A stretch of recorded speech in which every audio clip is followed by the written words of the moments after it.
తండ్రి ఈ సమయం బట్టి ఎంతో వందనాలు తండ్రి. క్రిస్టియన్ పీస్ మేకర్స్ ఫోరం బట్టి ఎంతో వందనాలు. బిషప్ సింగం గారికి, బిషప్ భాస్కర్ గారికి మీరు ఇచ్చిన దర్శనం బట్టి ఎంతో వందనాలు తండ్రి. ఎంతో ప్రయాసంతో, ఎంతో కృషితో తండ్రి ఈ వేదికని స్థాపించడమే కాదు, ఎంతో ప్రయాసంతో దాన్ని ముందుకు తీసుకొని వెళ్తున్నారు. ఇద్దరు బిషప్స్ని కూడా దీవించండి, ఆశీర్వదించండి. వాళ్ళ మంచి మనసు బట్టి తండ్రి అనేకులు మేలు పొందుతున్నారు తండ్రి. అలాగే ఈ కూడికలో పాల్గొనుటకు వచ్చిన ప్రతి వ్యక్తి బట్టి ఎంతో వందనాలు. వాళ్ళు ఈ సమయంలో వేరేదో పనులు చేసుకొని ఉండొచ్చు, కానీ తండ్రి ఎంతో మంచి కోరికలతో మేము విజ్ఞాపన ప్రార్థన పరిచర్యలో పాల్గొవాలి. బదులైన సందుల్లో నించొని ప్రార్థన చేసే వాళ్ళు దేవుని దృష్టిలో ముఖ్యమైన వ్యక్తులు. సమాధానంతో కూడిన అనేక అంశంల కొరకు మేము ప్రార్థన చేయాలి అని మంచి కోరికలతో వాళ్ళు వచ్చి ఉన్నారు. అందరిని కూడా మీరు తృప్తిపరుస్తున్నారు, దీవిస్తున్నారు, ఆశీర్వదిస్తున్నారని మేము నమ్ముచున్నాం. మేము చేసిన ప్రతి విజ్ఞాపన ప్రార్థన మీ కృపాసింహాసనం చేరి ఉన్నదని మేము నమ్ముచున్నాం. ఎందుకంటే తండ్రి, ఎక్కడ ఇద్దరు ముగ్గురు కలిసి ఉంటారో వాళ్ళ మధ్యన మీరు ఉంటానని అన్నారు. ఇద్దరు ముగ్గురు ఏది బంధిస్తారో అది మీరు బంధిస్తా అన్నారు, ఏది విడుదల చేస్తారో అది విడుదల చేస్తా అన్నారు, ఏమి వాళ్ళు ప్రార్థన చేస్తారో దానికి మీరు జవాబిస్తానని అన్నారు. తండ్రి, మా ప్రతి ప్రార్థన మీ కృపాసింహాసనం చేరి ఉన్నదని మేము నమ్ముచున్నాం. అలాగే మీ దీనదాసుడిని ఈ సమయంలో నించోబెట్టి మీ మహిమార్థమై వాడుకుంటున్నారు తండ్రి. దాన్ని బట్టి నేను మిమ్మల్ని స్తుతిస్తున్నాను.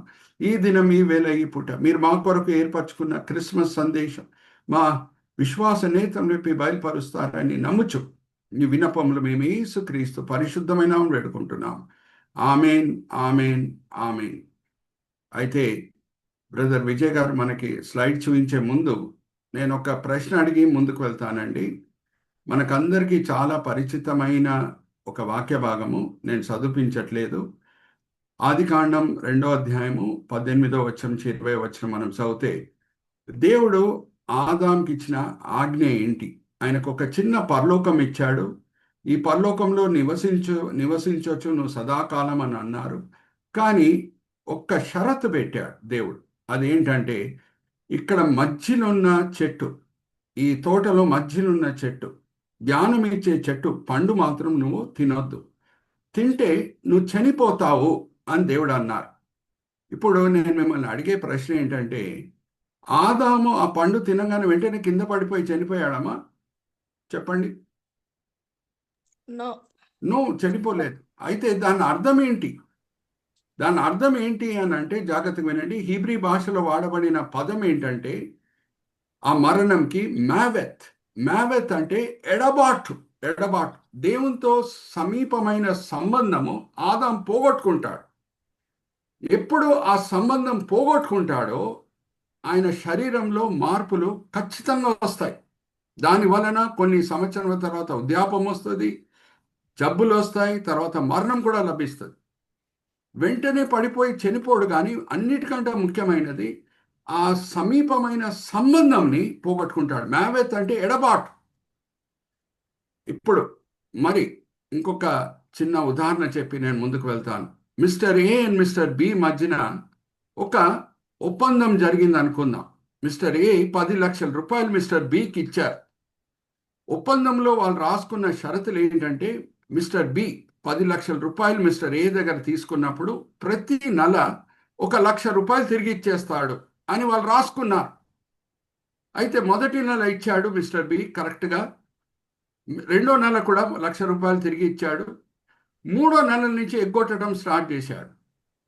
అయితే కరుణించే మిస్టర్ ఏ మూడో నెల ఆయన ఇంటికి రాలేదు, నాలుగో నెల ఆయన ఇంటికి రాలేదు, కానీ 5వ నెల ఈయన ఎగ్గొడుతున్నాడు కంటిన్యూస్గా అని వచ్చి తలుపులు తడితే, మిస్టర్ బికి తెలుస్తే మిస్టర్ ఏ తలుపు దగ్గర ఉన్నాడు అని తెలిస్తే వచ్చి సంతోషంగా తలుపు తెరుస్తాడా, లేకపోతే ఇంట్లో దాక్కుంటాడా? చెప్పండి. దాక్కుంటాడు. ఎందుకంటే సంబంధము పోయింది, షరతులు పాటించలేదు మిస్టర్ బి. ప్రతి దినము దేవుడు సాయంత్రం వేళ ఈదెన్ తోటకి వచ్చినప్పుడు ఆదామవ్వ పరిగెత్తి వచ్చి దేవుని సహవాసంలో ఆనందించేవారంట. కానీ ఏ దినం వాళ్ళు అవిధేయులయ్యారో, ఏ దినము దేవుని మాటలకు లోబడకుండా ఆ జ్ఞానం ఇచ్చే చెట్టు జోలికి వెళ్ళి పండు తిన్నారో, దేవుడు ఎప్పుడులక్కనే వస్తే దాక్కుంటున్నారు చెట్టు వెనకాల. ఎందుకంటే ఆ సంబంధం పోయింది. మ్యావెత్ అంటే ఎడబాటు. ఇప్పుడు జాగ్రత్తగా వినండి. ఎందుకు యేసుక్రీస్తు ప్రభువారు ఈ లోకంకి రావాలి? అంతకి ఈరోజు నేను మీ ముందు తీసుకొని వచ్చే అంశం ఇప్పుడు మేము చూపిస్తున్నాను. ఎందుకు యేసుక్రీస్తు ప్రభువారు రావాలి? ఇప్పుడు నేను జస్ట్ బేస్ వేశాను. Christmas paradoxes. First of all, paradox అనే వర్డ్కి అర్థం ఏంటి? పారాడాక్స్ అంటే ఒకే సెంటెన్స్లో ఆపోజిట్ వర్డ్స్ ఉంటే దాన్ని పారాడాక్స్ అని అంటారు. ఇప్పుడు విజయ్ బ్రదర్ మనకు చూపిస్తారు. మొదటి స్లైడ్ ఇక్కడ చూడండి. ఉదాహరణకి నేను కొన్ని పారాడాక్సెస్ మీ ముందు తీసుకొని వస్తున్నాను. ఆ పారాడాక్స్ ఏంటంటే, మొదటిగా హాట్ ఐస్. ఐస్ హాట్గా ఉంటుందమ్మా, కానీ హాట్ ఐస్ అని ఎవరన్నా చెప్తే అది పారాడాక్స్. మిమ్మల్ని అడుగుతున్నా, ఐస్ ఎప్పుడన్నా హాట్గా ఉంటుందా? ఉండదు. అలాగే ట్రాజిక్ కామెడీ. అరే, ట్రాజెడీ అయ్యేటప్పుడు కామెడీ ఎక్కడి నుంచి వస్తుంది? కానీ కొన్ని సెంటెన్సెస్ మనం ఇంగ్లీష్లో చదువుతాం. ఈ స్టోరీ నేను చదివానండి, it is a tragic comedy అండి అని అంటారు. That's a paradox. దాని తర్వాత ఈ sentence beginning of the end, సమాప్తంకి ఇది ప్రారంభము, అది కూడా పారాడాక్స్. సో అలాగా క్రిస్మస్తో కూడిన కొన్ని పారాడాక్సికల్ విషయాలు మీ ముందు తీసుకొని వస్తున్నాను. ఇప్పుడు యోహాన్ సువార్త గురించి నేను ఒక మాట చెప్పి నెక్స్ట్ స్లైడ్కి నేను వెళ్తాను. యోహాన్ సువార్త 4వ సువార్త. ఆ 4వ సువార్త రాసినప్పుడు యోహాను, ఆయనకు ముందు ఆల్రెడీ 3 సువార్తలు ఉన్నాయి. అదంతా కూడా ఆ సువార్తలు ఏమేమి రాయబడిందో ఆయనకు తెలుసు. కానీ 4వ సువార్త ఎందుకు రాయాల్సి వచ్చింది యోహాన్కి? ఆ సమయంలో కొంచెంమంది అబద్ధ బోధకులు, ప్రవక్తలు సంఘం లోపల దూరారు. వాళ్ళ పేరు నాస్టిక్స్. వాళ్ళు ఎవరు అంటే నాస్టిక్స్. వాళ్ళు సాతాను వాడే పద్ధతి వాడి కొంతమందిని తప్పుదారిలో తీసుకొని వెళ్తున్నారు. సాతాను వాడే పద్ధతి ఏంటంటే అవుట్ రైట్ అబద్ధం మాట్లాడాడు. కొంచెం అబద్ధం కొంచెం నిజం కలిపి మిలిసి చెప్పినప్పుడు ప్రజలు మోసగింపబడతారు. ఈ నాస్టిక్స్ చేసే బోధ ఏంటంటే ఆత్మ ఏ తప్పు చేయదు, శరీరం ఏ మంచి పని చేయదు. గలితీలకు రాసిన పత్రిక మనకు తెలుసు, 5వ అధ్యాయం 14వ వచనం నుంచి మనం చదివితే ఆత్మ శరీరం మధ్యన ఎప్పుడు యుద్ధం జరుగుతూ ఉంటుంది అనే మాటలు అక్కడ రాయబడి ఉన్నాయి. సో వీళ్ళు, ఈ నాస్టిక్స్ బోధించేది ఏంటంటే శరీరం ఏ మంచి పని చేయదు, ఆత్మ ఏ చెడ్డ పని చేయదు. అయితే యేసుక్రీస్తు ప్రభువు శరీరధారి అయి రాలేదు. ఆయన ఆత్మరూపికి వచ్చి బోధించాడు, ఏ దారిలో నడుచుకోవాలని చెప్పాడు, వెళ్ళిపోయాడు. ఆయన శరీరధారి అయి రాకుండా ఉంటే ఒకసారి ఆలోచించండి, రక్షణ ప్రణాళిక పూర్తి చేయడానికి వీలుండదు. శిల్వ మీద దేవుని పస్కా గొర్రె పిల్లగా వధింపబడుటకు వీలుండదు. ఈ నాస్టిక్స్ ఈ అబద్ధ బోధ తీసుకొని వచ్చి క్రైస్తవ పునాదిని ఇరగొట్టడానికి ప్రయత్నించారు. అప్పుడు యోహాన్ కూర్చొని 4వ సువార్త రాస్తున్నాడు. ఇంకా ఆయన మొదటి పత్రికలో కూడా మనం గమనిస్తే ఈ అబద్ధ బోధకుల గురించి ఆయన రాశాడు. మంజుల సహోదరి సహాయం నేను తీసుకుంటాను. అమ్మా, మొదటి యోహాన్ 4వ అధ్యాయం 2-3 వచనాలు చదవమ్మా. ఈ నాస్టిక్స్ గురించి అక్కడ కూడా రాయబడి ఉన్నది. మొదటి యోహాన్ 4వ అధ్యాయము 2-3 వచనాలు. మొదటి యోహాన్ 4వ అధ్యాయం 2-3 వచనాలు.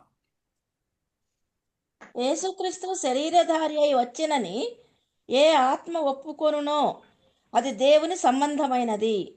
ఏ ఆత్మ యేసును ఒప్పుకొనదో అది దేవుని సంబంధమైనది కాదు. ఇంకా మొదటి వచనం కూడా చదవమ్మా. అదే మొదటి 4వ అధ్యాయం మొదటి వచనం కూడా.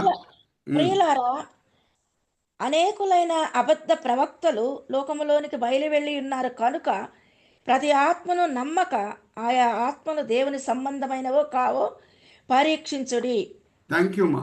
అయితే యోహాన్ ఉద్దేశం ఏంటంటే ప్రభు గారు శరీరధారి అయి వచ్చాడు అని రుజువుపరచుటకు 4వ సువార్త రాయబడింది. జాగ్రత్తగా వినండి. సో అందుకే ఈ 4వ సువార్తలో ఉన్న కొన్ని విషయాలు మొదటి 3 సువార్తలో కనిపించదు. ఉదాహరణకి దాహంతో యాకోబు బావి పక్కన ప్రభువారు కూర్చొని సమరయ స్త్రీతో, అమ్మా నాకు కొంచెం నీళ్లు కావాలి అనే సంఘటన మొదటి 3 సువార్తల్లో ఉందా? అడుగుతున్నా మిమ్మల్ని. అన్మ్యూట్ చేసుకొని జవాబు ఇవ్వండి అమ్మా. లేదు.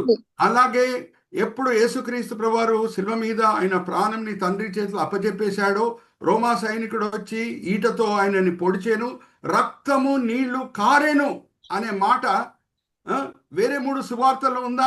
అడుగుతున్నా. లేదు. సో శరీరధారి అయి వచ్చాడు అని రుజువుపరచుటకు ఈ 4వ సువార్త రాయబడింది. అయితే ఆల్రెడీ 3 సువార్తలు మనం గమనిస్తే మార్క్ సువార్త ఎలాగ ప్రారంభమవుతుంది అని అంటే అది మొదటి సువార్త అండి. ఎలాగ స్టార్ట్ అవుతుంది అని అంటే యేసుక్రీస్తు ప్రభువారు ఆల్రెడీ 30 సంవత్సరాల వయసున్న వ్యక్తిగా మనకు కనిపిస్తున్నాడు. బాప్తిజం ఇచ్చే యోహాన్ పరిచర్య ప్రారంభమైంది. ఆ సమయంలో యేసు మనకి కనిపిస్తున్నాడు. మత్తయి సువార్త రాసినప్పుడు జాగ్రత్తగా వినండి, ఆయన యేసుక్రీస్తు ప్రభువారి వంశావళిని అబ్రహాంతో ప్రారంభం చేస్తున్నాడు. హల్లెలూయా, ప్రైజ్ ది లార్డ్. యూదుల రాజు వచ్చి ఉన్నాడు, యూదుల మెస్సయ్య వచ్చి ఉన్నాడని రుజువుపరచుట మత్తయి ఉద్దేశం. అందుకు అబ్రహాముతో ఆయన వంశావళి ప్రారంభం చేస్తున్నాడు, యేసుక్రీస్తు ప్రభువారి వంశావళి. లూకా సువార్త ముఖ్యమైన ఉద్దేశం ఏంటంటే రక్షకుడు ప్రపంచం కొరకు వచ్చి ఉన్నాడు. అందుకే ఆయన యేసుక్రీస్తు ప్రభువారి వంశావళిని ఆదాం దగ్గర నుంచి ప్రారంభం చేస్తున్నాడు. కానీ యోహాన్ కూర్చున్నప్పుడు ఆల్రెడీ 3 సువార్తలు ఉన్నాయి, ఎక్కడి నుంచి ప్రారంభం చేయాలి అని కూర్చున్నప్పుడు దేవుడు ఆయనకు చూపించిన సత్యం, ఆయనకి ఆల్రెడీ తెలిసిన సత్యము ఆయన మొదటి వచనంగా రాస్తున్నాడు. ఆది అందు వాక్యం ఉండేను. హల్లెలూయా, ప్రైజ్ ది లార్డ్. ఆదాం సంగతి పక్కన పెట్టండి, అబ్రహాం సంగతి పక్కన పెట్టండి. ఆది అందు వాక్యం ఉండేను. ఆదాం ఇంకా సృష్టింపబడలేదు, ఇంకా దానికంటే ముందే వాక్యం ఉండును. Hallelujah, praise the Lord. So Jesus is an infinite God, eternal God. ప్రారంభం అనేది లేదు. ఇప్పుడు పారాడాక్స్ ఏంటంటే ఈ ఇన్ఫైనైట్ వన్కి, ఇటర్నల్ వన్కి ఫిజికల్ బర్త్డే అవసరం పడింది. Hallelujah, praise the Lord. That is very paradoxical. Let's go to the next slide Vijay brother. నేను పారాడాక్స్ అనే వర్డ్ పీతో సంబంధమైన వర్డ్ కాబట్టి అన్ని ఈరోజు సబెడింగ్స్ అన్ని కూడా పీతో కూడిన సబెడింగ్స్ వాడుతున్నాను. Pre existing God, infinite God, eternal God is coming down in flesh. ఆది అందు వాక్యం ఉండేను. ఆ వాక్యం మరి 14 వచనంకి వస్తే శరీరధారి అయి వచ్చెను. సో ఎందుకు ఆదాం అవ్వ చేసిన పాపం బట్టి మానవులు దేవుడి మధ్యన ఎడబాటు కలిగింది. మా తల్లిదండ్రుల పోలికలు, శారీరక పోలికలే పిల్లలకి రావు, వేరే పోలికలు కూడా వస్తాయి. ఓన్లీ శారీరక పోలికలే వస్తాయా? ఇమోషనల్ పోలికలు కూడా వస్తాయి, ఆత్మిక పోలికలు కూడా వస్తాయి. అందరు కూడా ఆ ఆదాం అవ్వ స్వభావం కలిగే పుడతారు. ఆ స్వభావం ఏం స్వభావం? ఆ స్వభావం ఏం స్వభావం అంటే ఇది నా జీవితము, నా ఇష్టానుసారంగా నేను జీవిస్తాను. అది ఆదాం అవ్వ చేసిన అన్నిటికంటే పెద్ద పాపం. నేను మిమ్మల్ని అడుగుతున్నానండి, మీరు అన్మ్యూట్ చేసుకొని జవాబు ఇవ్వండి. ఆదాం అవ్వ ఏమన్నా హత్య చేశారా, దొంగతనం చేశారా, వ్యభిచరించారా? అడుగుతున్నా మిమ్మల్ని, అన్మ్యూట్ చేసుకొని జవాబు ఇవ్వండి. లేదు. సో వాళ్ళు చేసిన పాపం ఏంటి? దేవుని నీతికి లోబడకుండా ఉండుట. ఇది మా జీవితం, మా ఇష్టానుసారంగా మేము జీవిస్తాం. మనమందరం కూడా స్కూల్స్కి వెళ్ళామమ్మా. కిండర్ గార్డెన్ దినం నుంచి మనం స్కూల్స్కి వెళ్ళాం. ఎవరన్నా మనకి స్కూల్లో అబద్ధం మాట్లాడటం నేర్పించారమ్మా? అడుగుతున్నా మిమ్మల్ని. ఆ తల్లిదండ్రులు నేర్పించారా ఎట్లా అబద్ధం మాట్లాడాలో? లేదు. ఆ స్వభావం కలిగి మనం పుడుతున్నాం. దేవుని దగ్గర నుంచి ఎడబాటు, దేవుని దగ్గర నుంచి దూరమైన పరిస్థితి, ఆ పరిస్థితి కలిగి మనం పుడుతున్నాం. అందుకే రోమిలికి రాష్ట్ర పత్రిక 3వ అధ్యాయం 23వ వచనం ఏమని రాయబడి ఉంది? All have sinned and fallen short of God's glory. ప్రతి వ్యక్తి పాపియే. ప్రతి వ్యక్తి పుట్టినప్పటి నుంచే దేవుని దగ్గర నుంచి దూరమై ఉన్నాడు. కానీ who has been living from the beginning, ఆయన కూడా ఫిజికల్ బర్త్డే ఎందుకు తెచ్చుకుంటున్నాడు అని అంటే ఆ ఎడబాటుని తీసివేయటం. ఇప్పుడే మనం చదువుకున్నాం 1 తిమోతి 2వ అధ్యాయం 5వ వచనం. దేవుడు ఒక్కడే, మానవుడు ఇటువైపు ఉన్నారు, మధ్యవర్తి ఒక్కడే, యేసుక్రీస్తు ప్రభువైన నరుడు. ఆయన నరుడై రావాలి. మొదటి ఆదాము స్వభావం కలిగి అందరు పుడితే, జాగ్రత్తగా వినండి, కడబడి ఆదాం వచ్చి రక్షణ ప్రణాళికని పూర్తి చేసిన తర్వాత మనం ఎప్పుడు కడబడి ఆదాంని సొంత రక్షకుడుగా అంగీకరిస్తామో కడబడి ఆదాం స్వభావం మనలో వస్తుంది. Hallelujah, praise the Lord. Are you all understanding? అందరం మొదటి ఆదాం స్వభావము కలిగి పుడుతున్నాము. ఆ ఇటర్నల్ వన్, ఆది అందు వాక్యం ఉండేను, ఆ ఆది అందు ఉన్న వాక్యము శరీరధారి అయి వచ్చాడు కాబట్టి రక్షణ ప్రణాళిక పూర్తవుతున్నది. ఒక దినము 33 సంవత్సరముల తర్వాత ఆ రక్షణ ప్రణాళికని అంగీకరించే వాళ్ళు కడబడి ఆదాం స్వభావం పొందుతారు. ఇప్పుడు కడబడి ఆదాం స్వభావం కలిగి ఉన్న వాళ్ళు దేవుని మాటలకి లోబడటమే కాదు, దేవుని కొరకు ఏ త్యాగమన్నా చేయటకు సిద్ధంగా ఉంటారు. యేసుక్రీస్తు ప్రభు వారి వలె. హల్లెలూయా, ప్రైజ్ ది లార్డ్. యేసుక్రీస్తు ప్రభు వారి స్వభావం ఎటువంటిది? దేవుని నామముని మహిమపరచుటకు ఆయన ఏ త్యాగమన్నా చేయటకు సిద్ధంగా ఉన్నాడు. Are you all with me? So Christmas వలన రక్షణ రావట్లేదు, కానీ క్రిస్మస్, జాగ్రత్తగా వినండి, అది రక్షణ ప్రణాళిక వైపు ప్రభువారు వేసిన మొదటి అడుగు. హల్లెలూయా, ప్రైజ్ ది లార్డ్. అందుకే రక్షణ ప్రణాళికతో కూడిన సంఘటన 4 సువార్తల్లో ఉంటుంది, కానీ క్రిస్మస్ గురించి ఓన్లీ మత్తయి సువార్త, లూకా సువార్తలో ఉంటుంది. Hallelujah, praise the Lord. Are you all understanding?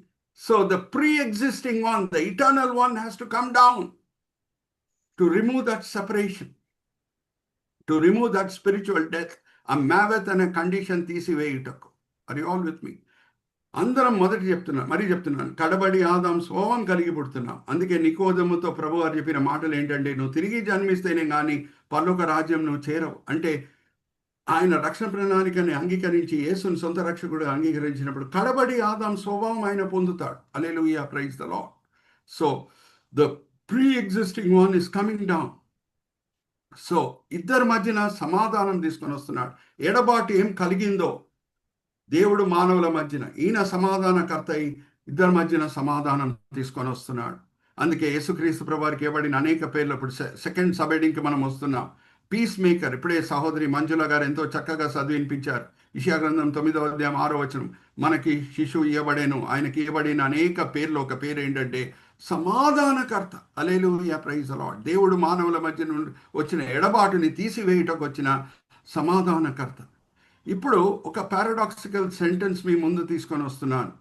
దీని అర్థం కూడా ప్రతి క్రైస్తవునికి తెలవాలి, ప్రతి సేవకునికి తెలవాలి.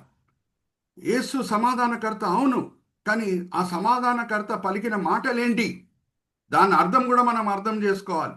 లూకా సువార్త 12వ అధ్యాయం 51వ వచనం చదవమ్మా. మంజుల సిస్టర్ చదివినిపిస్తారు. లూకా సువార్త 12వ అధ్యాయం 51వ వచనం చదవండి అమ్మా. ఒక్క నిమిషం సార్. నేను లూకా సువార్త 12:51. నేను భూమి మీద సమాధానము కలుగు చేయ వచ్చి తినని మీరు తలంచుచున్నారా? కాదు, భేదమునే కలుగ చేయ వచ్చి తినని మీతో చెప్పుచున్నాను. అయ్యి బాబోయ్ బాబోయ్. ఇంకా చదవమ్మా. ఇంకా చదువు. ఇప్పటి నుండి ఒక ఇంటిలో 5గురు వేర్పడి ఇద్దరికి విరోధముగా ముగ్గురికి విరోధముగా ఇద్దరును ఉందురు. తండ్రి కుమారునికిని, కుమారుడు తండ్రికిని, తల్లి కుమార్తెకును, కుమార్తె తల్లికిని, అత్త కోడలికిని, కోడలు అత్తకును విరోధముగా ఉందరని చెప్పాను. బాబోయ్ బాబోయ్. సమాధానకర్త అయిన యేసు ఆయన స్వయాన పలికిన మాటలు ఏంటంటే, నేను సమాధానం తీసుకురావడానికి రాలేదంటే మరి ఇది పెద్ద పారాడాక్స్ అయిపోతున్నది. ఏంటిది? దీని అర్థం ఏంటి?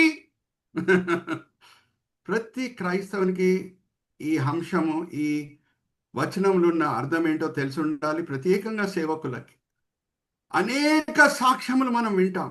ఇక్కడ చూడండి, నేను కింద 3 సబ్హెడింగ్స్ వాడాను: సోషల్, స్పిరిచువల్ అండ్ గ్లోబల్.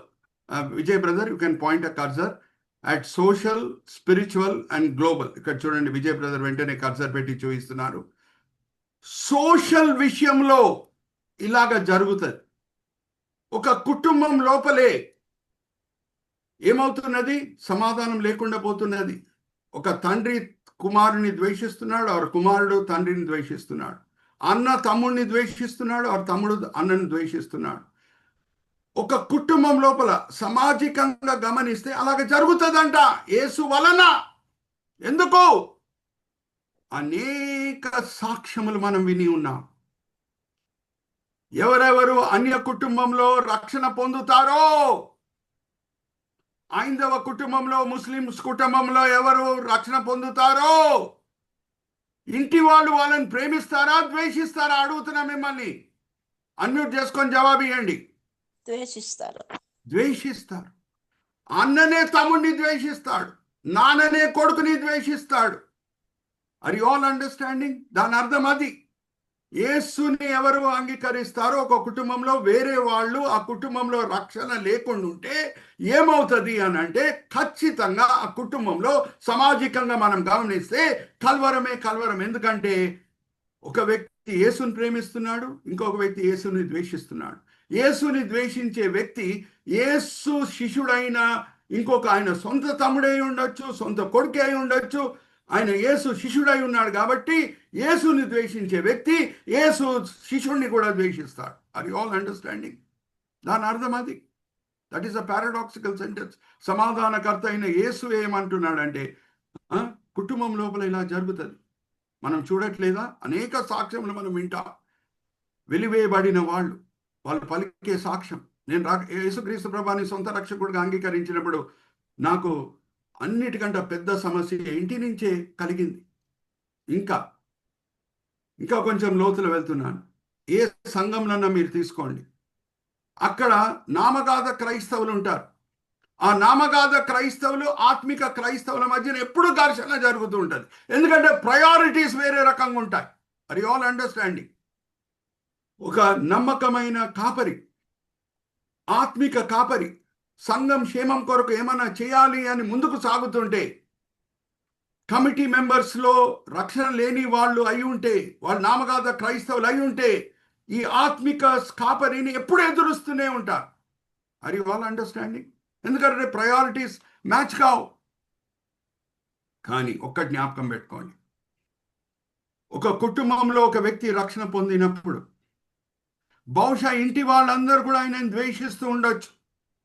ఒక పెద్ద సంఘంలో ఒక కాపరి ఆత్మీకంగా ఉండే సమయంలో వేరేవాళ్ళు ఆయనని ద్వేషిస్తూ ఉండొచ్చు. కానీ ఇప్పుడు స్పిరిచువల్కి నేను వస్తున్నాను. ఆయన లోపల మాత్రం ద్వేషించబడే వ్యక్తి లోపల ఎప్పుడు యేసుని ఆయన సొంత రక్షకుడుగా అంగీకరించాడో ఆయన మనసు లోపల మాత్రం వర్ణించలేని సమాధానం ఉంటుంది. Hallelujah, praise the Lord. Are you all understanding? Macro లెవెల్లో కలవరం ఉంటుంది, మైక్రో లెవెల్లో సమాధానం ఉంటుంది. చుట్టుపక్కన కలవరం ఉండొచ్చు, కానీ ఆయన మనసులో వర్ణించలేని సమాధానం ఉంటుంది. Are you all understanding? ఎందుకంటే యేసు సమాధానకర్త ఆయన హృదయంలో నివసిస్తున్నాడు కాబట్టి.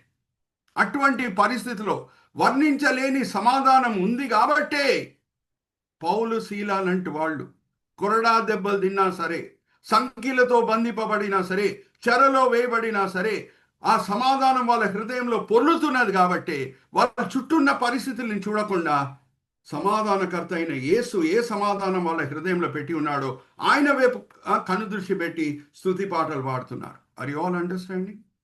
Are you all with me? Praise the lord.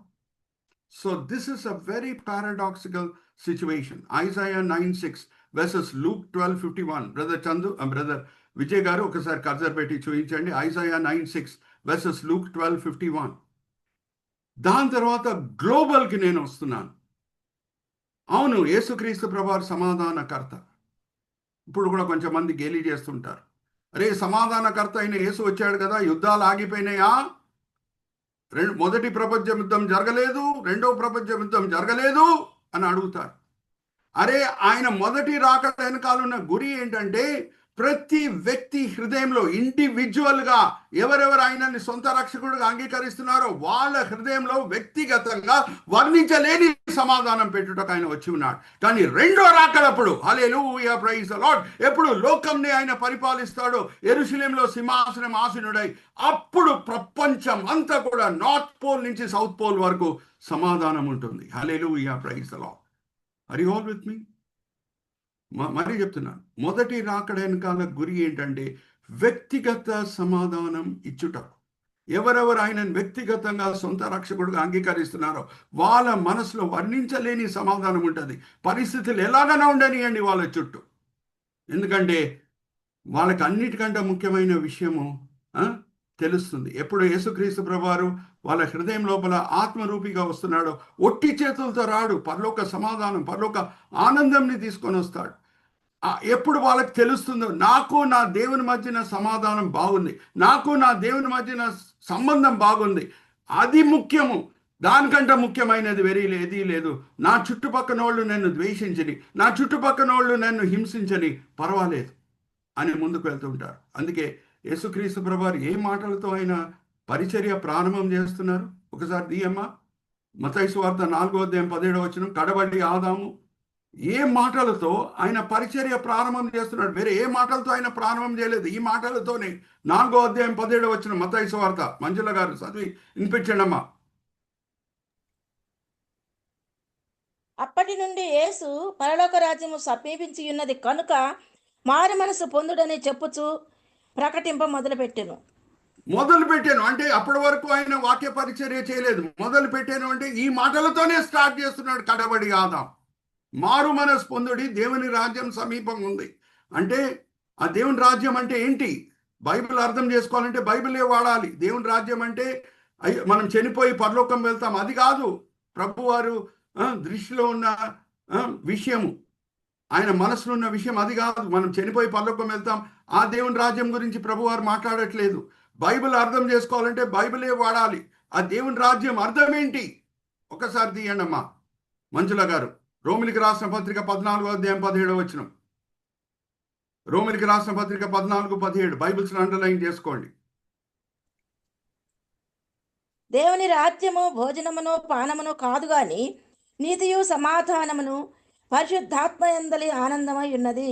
Hallelujah, praise the lord. అక్కడ చూడండి, లేఖనం అంతా కూడా దేవావేశం వల్ల రాయబడటం కాదు, లేఖనంలో ఉన్న క్రమం వెనకాల కూడా దేవావేశం కనిపిస్తుందని నేను మీతో ఎప్పుడు పంచుకుంటుంటాను. ఏ ముందు బి రాదు, బి ముందు సి రాదు.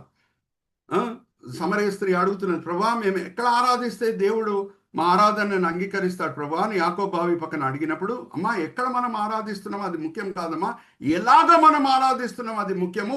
ఆత్మతోనూ సత్యంతోనూ అని అంటారు కానీ సత్యంతోనూ ఆత్మతోనూ అని అనరు. ఎందుకంటే పరిశుద్ధాత్మ సహాయం ఉంటేనే మన ఆరాధనలో సత్యం కనిపిస్తుంది, దేవునికి అది తీపికరంగా ఉంటుంది. Are you all with me? So ఇక్కడ కూడా చూడండి, దేవుని రాజ్యము పరిశుద్ధాత్మ సమాధానం, పరిశుద్ధాత్మ ఆనందం, నీతి అని లేదు. మొదట్లో నీతి. ఎప్పుడు మనం యేసుక్రీస్తు ప్రభువుని సొంత రక్షకుడిగా అంగీకరిస్తామో దేవునితో సమాధాన పడతాం, నీతిమంతులుగా ఎంచబడతాం, మన హృదయం ఆయన చిందించిన రక్తం చేత కడగబడుతుంది. అప్పుడు పరిశుద్ధాత్మ దేవుడు మన హృదయము ఆయన ఆలయంగా మార్చబడింది కాబట్టి వచ్చి నివసిస్తాడు. పరిశుద్ధాత్మ సమాధానము, ఆనందము మనం ఇక్కడ రుచి చూస్తుండగా మనం భౌతికంగా ఈ లోకంలో ఉంటూ పరలోకంనే రుచి చూస్తుంటాం. Hallelujah, praise the Lord. Are you all with me? So ఆయన వాక్య పరిచర్య కూడా ఏ మాటలతో స్టార్ట్ చేస్తున్నాడు చూడండి. కడబడి ఆదాం, మారు మనసు పొందుడి, దేవుని రాజ్యం సమీపంగా ఉంది. అంటే అది నీతియు పరిశుద్ధాత్మ సమాధానము, పరిశుద్ధాత్మ ఆనందమై ఉన్నది. అమ్మా, ఎప్పుడు ఆ పరిశుద్ధాత్మ సమాధానం, ఆనందం మన హృదయంలో పొల్లుతున్నదో ఒక్క మాట రుజువుపరచబడుతుంది. నాకు నా దేవుని మధ్యన సంబంధం బాగుంది, నాకు నా సృష్టికర్త మధ్యన సంబంధం బాగుంది, దానికంటే మించింది వేరేది లేదు. హల్లెలూయా, ప్రైజ్ ది లార్డ్. చుట్టుపక్కల పరిస్థితులు ఎలాగైనా ఉండనియండి, నాకు నా సృష్టికర్త మధ్యన అంతా బాగుంది. నేను 42 సంవత్సరాలు ప్రభుత్వం నడుచుకున్నాను. ఎప్పుడన్నా పవిత్రత విషయంలో రాజీ పడి ఉంటే, దేవుని మాటలకి లోబడకుండా 100% ఒబీడియన్స్ నేను చూపించకుండా ఉంటే తాత్కాలికంగా ఈ సమాధానంని పోగొట్టుకున్న దినములు ఉన్నాయి. మరి ప్రభువా తప్పైపోయింది, ఇంకొకసారి నేను ఆ తప్పు చేయను ప్రభువా అని క్షమాపణ కోరుకున్నప్పుడు మరి ఆ పరిశుద్ధాత్మ సమాధానం, ఆ పరిశుద్ధాత్మ ఆనందం నా హృదయం లోపల తిరిగి వస్తుంది. ఆర్ యు ఆల్ విత్ మీ? అది వచ్చినప్పుడు నాకు నా దేవుడి మధ్యన సంబంధం బాగుంది అని నాకు తెలిసిపోతుంది. అప్పుడు పరిస్థితులు నా చుట్టూ ఏమున్నా సరే ఏం భయం లేదు. హల్లెలూయా, ప్రైజ్ ది లార్డ్. ఎందుకంటే నాకు నా సృష్టికర్త మధ్యన అన్నీ బాగుంటే దేని గురించి నేను దిగులు పడాలి? రోమిలికి రాసిన పత్రిక 12:30 దేవుడు మన వైపు ఉండగా మన శత్రువు ఎవరు? Are you all with me? So మొదటి రాకడ వెనకాల వ్యక్తిగత సమాధానము ఇయ్యటము సమాధానకర్త కోరిక. కానీ రెండో రాకడ తర్వాత, ఇప్పుడు తీయండి మంజుల గారు, రెండో రాకడ తర్వాత ఏం జరుగుతుంది? యెషయా గ్రంథం 2:3-5 చదవమా. అప్పుడు ప్రపంచం అంతా కూడా సమాధానం ఉంటుంది. 2:3-5.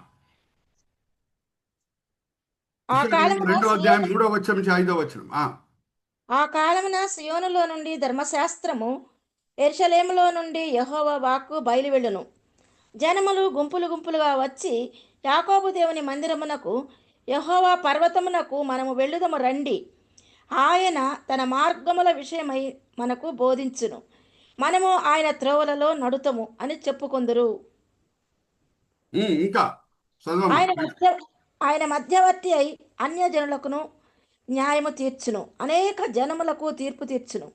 వారు తమ ఖడ్గములను నాగటి నక్కులుగాను తమ ఈటెలను మచ్చు కత్తులుగాను సాగగొట్టుదురు. థ్యాంక్ యూ అమ్మా. జనముల మీదికి జనములు ఖడ్గమెత్తక యుండును. థ్యాంక్ యూ అమ్మా.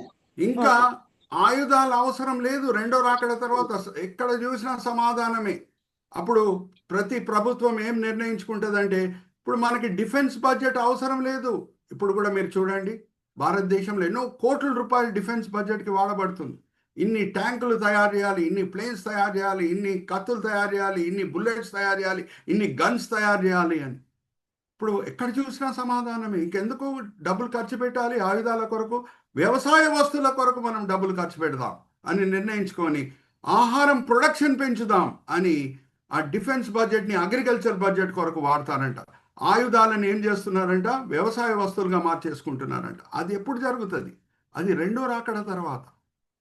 సో సమాధానకర్త అయిన యేసు మొదటి రాకడైన కాలంలో గురి ఏంటో మనకు తెలుసుకోవాలి.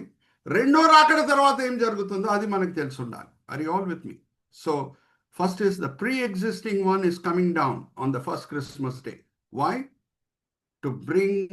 To remove the separation between man and God. రెండవది పీస్ మేకర్. ఇప్పుడు చూడండి, ఆయన ఎందుకు కన్యకకి పుడుతున్నాడు, ఆయన ఎందుకు కన్యకకి పుడుతున్నాడు అనేది మనం చూస్తే, మనం చదువుకున్నాం మొదటి తిమోతి 2వ అధ్యాయం 5వ వచనంలో, దేవుడు ఒకవైపు ఉన్నాడు, మానవులు ఇంకోవైపు ఉన్నారు, మధ్యవర్తి అయిన యేసు మధ్యలో ఉన్నారు. చూడండి, యేసుక్రీస్తు ప్రభువారికి ఇవ్వబడిన అనేక పేర్లలో మన సువార్తలు చదివితే, ఎస్పెషలీ గాబ్రియల్ దూత వచ్చి మరియతో మాట్లాడినప్పుడు మనం గమనిస్తాం, నువ్వు గర్భం ధరిస్తావమ్మా, నీకు పుట్టబోయే కుమారుడు ఆయన పేరు దేవుని కుమారుడు, he will be son of God అని ఉంటుంది. అలాగే 82 సార్లు, మరి చెప్తున్నాను, 4 సువార్తలు 82 సార్లు మనుష్య కుమారుడు అనే మాట కూడా ఉంది. ఎందుకంటే మరియా ద్వారా యేసుక్రీస్తు ప్రభువారు జన్మించారు. జాగ్రత్తగా వినండి, పరిశుద్ధాత్మ శక్తి చేత జన్మించారు, అందుకు దేవుని కుమారుడు. అలాగే మరియా ద్వారా జన్మించాడు, అందుకు మనుష్య కుమారుడు. ఇప్పుడు ఈ సమాధానకర్త చేసేది ఏంటి? జాగ్రత్త వినండి. దేవుని కుమారుడుగా మానవుల ముందు నించోని బతుమలాడతాడు, మానవులతో వాళ్ళని ఒప్పింపజేస్తాడు, దేవునితో సమాధాన పడండి అని.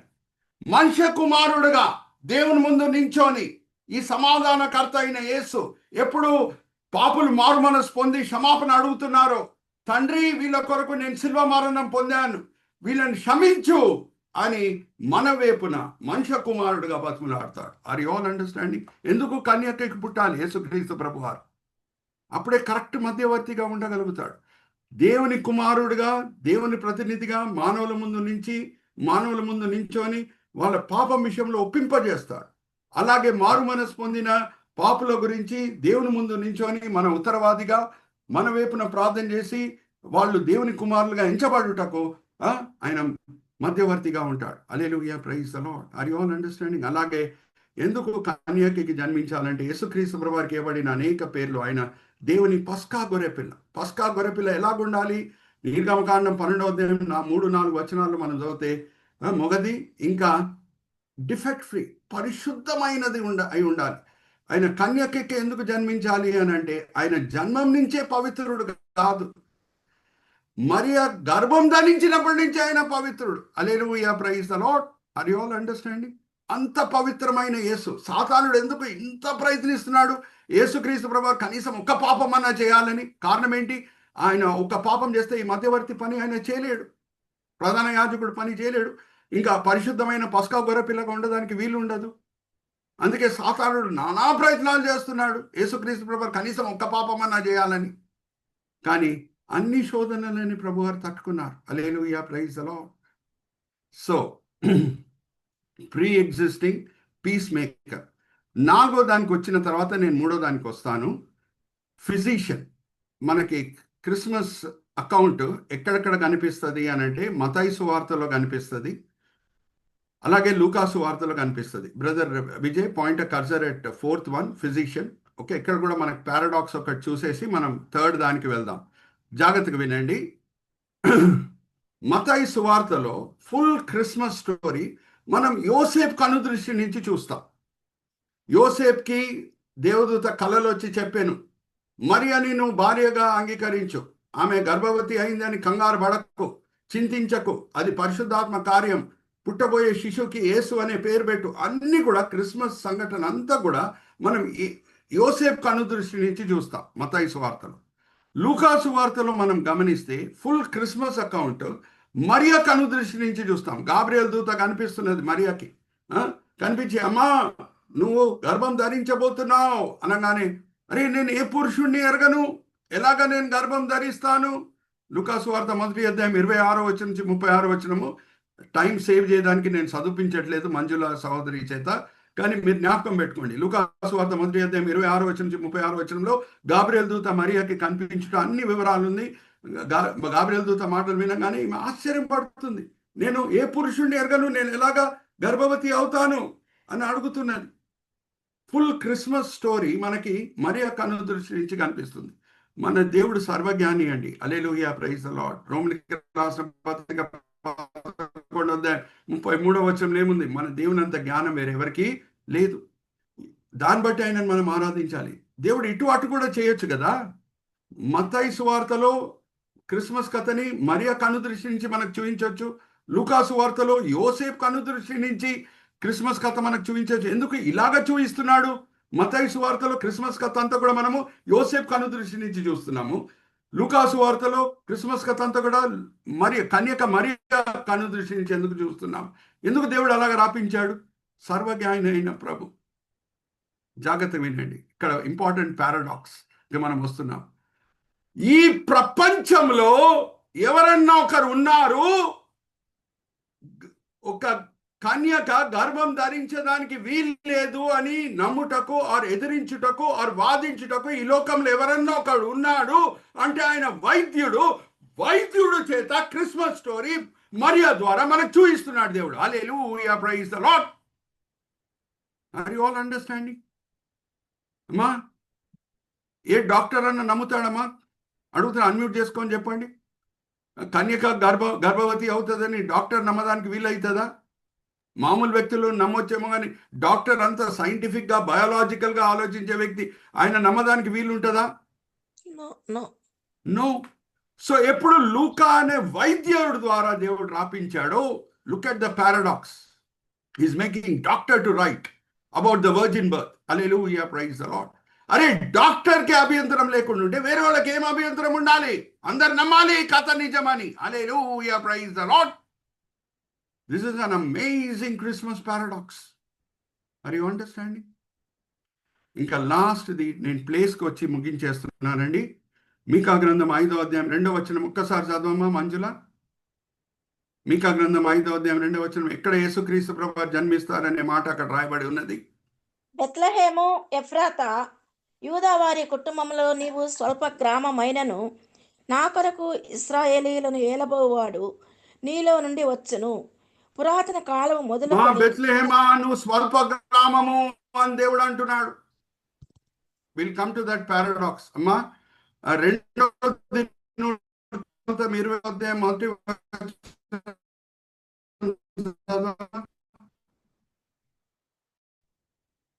రెండవ దినవృత్తాంతం 28వ అధ్యాయం 1వ వచనం.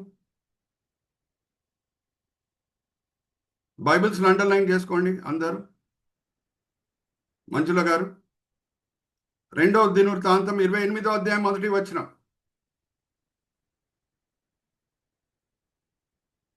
వేరే ఎవరైనా చదివినిపిస్తారా?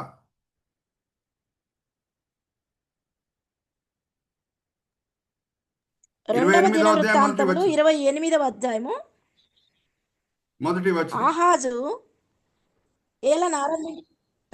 ఆహాజు ఏలన ఆరంభించినప్పుడు 20 సంవత్సరములు ఆడై యెరూషలేములో 16 సంవత్సరములు ఏలెను. అతడు తన పితరుడైన దావీదు వలె యెహోవా దృష్టికి యథార్థముగా ప్రవర్తింపలేదు.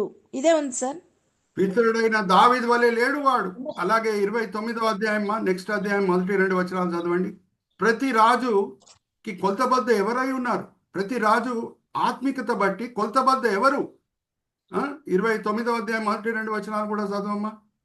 హిజ్కియా ఏలాలు ఆరంభించినప్పుడు 25 వాడై 29 సంవత్సరములు యెరూషలేములో ఏలెను. అతని తల్లి జకర్యా కుమార్తె, ఆమె పేరు అబీయ. అతడు తన పితరుడకు దావీదు చర్య ఎంతటి ప్రకారము యెహోవా దృష్టికి యథార్థముగా ప్రవర్తించెను. ఇజ్రాయెల్ చరిత్రలో దావీద్కి మించిన రాజు వేరెవరు లేరు. ప్రతి ఆయన రాజుకి, ఆయన తర్వాత వచ్చిన రాజుకి కొలతబద్దగా ఆయనే ఉన్నాడు. హాహాజు దావీద్ వలె లేడు, హెజెకియా దావీద్ వలె ఉన్నాడు. He's the greatest king to be born. Ruth గ్రంథం ఎలాగ ఎండ్ అవుతుంది? రూత్ గ్రంథం స్టోరీ అంతా కూడా బెత్లెహేం చుట్టే తిరుగుతుంది. రూత్ ఎక్కడ బోయాజ్ని మీట్ అవుతుంది? బెత్లెహేంలో. ఎక్కడ పెళ్లి చేసుకుంది రూత్ బోయాజ్ని? బెత్లెహేంలో. వాళ్ళ పెళ్ళైన తర్వాత ఎవరు పుట్టారు? ఓబేద్. ఓబేద్కి ఎవరు పుట్టారు? జెస్సీకి ఎవరు పుట్టారు? దావీద్.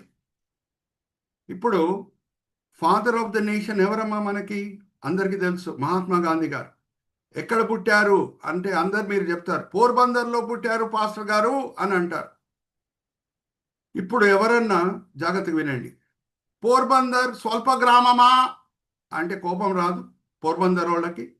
అలాగే దావీద్ బెత్లెహేంలో పుట్టాడండి.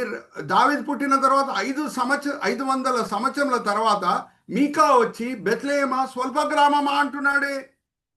ఏంటి దాని అర్థం? చాలా పెద్ద పారాడాక్స్ ఇది. దావీద్కి మించిన రాజు ఇజ్రాయెల్ చరిత్రలో ఎవడూ లేడు. మరి బెత్లెహేంకి స్వల్ప గ్రామం అనే పేరు ఎందుకు వచ్చింది దేవుని నోటి ద్వారా, ప్రవక్త చేత? కారణం ఏంటి? ఒక ప్రాముఖ్యమైన పాఠం దేవుడు మనకు నేర్పిస్తున్నాడు. ప్రతి క్రైస్తవునికి ఇది వర్తిస్తుంది. జాగ్రత్తగా వినండి. చాలా మంది క్రైస్తవులు వాళ్ళ వారసత్వం బట్టి వాళ్ళు అతిశయిస్తూ ఉంటారు. వారసత్వం బట్టి, మా పితరులండి గొప్ప సేవ చేశారండి, ఎన్నో ఆత్మల్ని రక్షించారండి, ఎన్నో సంఘాలు స్థాపించారండి. మంచిదే, పితరులు పరలోకం చేరుతారు, దేవుని చేత బహుమానాలు పొందుతారు. కానీ నువ్వు దేవుని దృష్టిలో స్వల్ప గ్రామమే. ఎప్పటి వరకు? యేసు నీలో జన్మించే వరకు. Hallelujah, praise the Lord. Are you all understanding?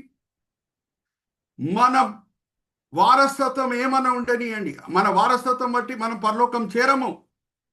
మన పితరులు గొప్ప పరిచర్య చేసి ఉండొచ్చు, అనేక సంఘాలు స్థాపించి ఉండొచ్చు, అనేక ఆత్మల్ని రక్షించి ఉండొచ్చు, అనేక ఆత్మలను బలపరిచి ఉండొచ్చు. కానీ దేవుని దృష్టిలో మనము ఎప్పుడు ప్రాముఖ్యమైన వ్యక్తులం అవుతాము అని అంటే యేసు మనలో వచ్చినప్పుడు. దావీద్ పుట్టినా సరే దేవుని దృష్టిలో బెత్లెహేం స్వల్ప గ్రామమే. Hallelujah, praise the Lord. Are you all understanding? కానీ దేవుని దృష్టిలో బెత్లెహేం ఎప్పుడు ప్రాముఖ్యమైన పట్టణం అవుతుంది అంటే యేసు అక్కడ పుట్టినప్పుడు. ఇప్పుడు కూడా లక్షల కొలది విజిటర్స్, నేను కూడా ఉన్నాను దాంట్లో. బెత్లెహేంకి ఎందుకు పోతామండి? ఎక్కడ యేసు పుట్టాడని చూచుటక, ఎక్కడ దావీద్ పుట్టాడని చూచుటక? మీరే అన్మ్యూట్ చేసుకొని చెప్పండి. లక్షల కొలది ప్రజలు, టూరిస్టులు బెత్లెహేంకి ఎందుకు వస్తారు? దావీద్ ఎక్కడ పుట్టాడని చూచుటక, లేకపోతే యేసు ఎక్కడ పుట్టాడని చూచుటక? యేసు. Hallelujah, praise the Lord. Are you all understanding?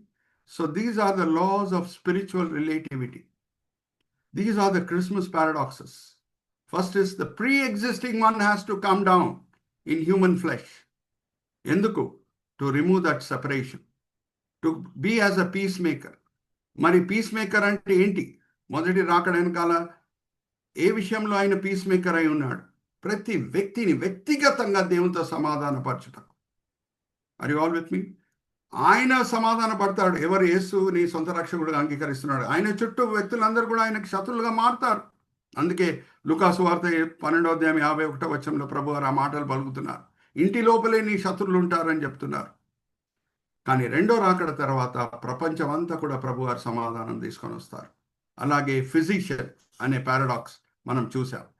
Doctor చేత కన్యక గర్భం ధరించింది అనే మాటలు లేఖనంలో రాయబడింది. ఇంకా ప్లేస్ ఏమనంటే మన వారసత్వం బట్టి మనం ఎప్పుడు అతిశయించకూడదు. యేసు మనలో వచ్చే ఉన్నాడా, దాన్ని బట్టి మనము అతిశయించాలి. ఇక్కడ నేను ముగించి చిన్న ప్రార్థన చేసి మరి ఫ్లోర్ సుందర్ పాల్ అన్నకు అప్పచెప్తాను. బిషప్ సింగం గారు కొంచెం అర్జెంట్ వర్క్ బట్టి బయటికి వెళ్ళారంట.